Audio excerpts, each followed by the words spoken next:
All right, so I'm going to do a part two with these Carolina 28 series unlined after about 4 months, a little over. They've been holding up pretty well. I did have to made a different kind of grease. Basically, is beeswax, and this at work we have this like super sticky grease for valves. That's also a lubricant, or excuse me, it's also a sealant. Obviously, it's a lubricant, and a little bit of tooling oil. And that seems to have worked a lot better. It's soaked in really good. It was pretty thick, but getting ready to go out of town. It's going to do another coat. It's been a while since I did that. I got some water intrusion the other day, and while I was pulling these apart, I noticed on this guy, I'll try and get it, in that corner right there, it's not actually stitched together. Let's see if I can bear with me here. You see the end of my finger right there from the inside? So water went flowing right through there. So for now, I'm going to see if I can maybe just get some silicone or something in there, because I'm not a fan of wet feet. And even though these are the unlined version, that grease mixture that I made did a pretty good job of waterproofing them, minus that hole, which sucks as well. So the inside, the counter in the last video that I showed, that was this weird material. I ended up doing my best. I'm no cobbler by any means, and I will never pretend to be. I ended up adding a leather layer to the top of that insole. Come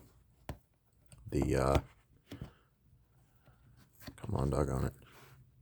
Anyway, to the top of my insole in there, my aftermarket insole. And then I ended up trying to glue a piece in the back, because the back, there was just so much room in there. My heel was flopping around all over the doggone place. Once they got broken in, I definitely have to wear thicker socks, because everything loosened up.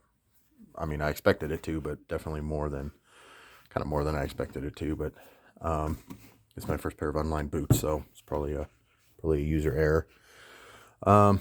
So there's all that. Again, they're holding up pretty good. Soles doing okay. Obviously, the stitching that went around the toes is basically now just down little plugs down into the thing. So somebody commented before that it's kind of a pointless thing, and yeah, I'd have to agree. If it was real high quality, they would have, cut a groove for the threads to keep it safe, but they didn't do that. So, yeah. Would I buy them again for the price? Honestly, probably not.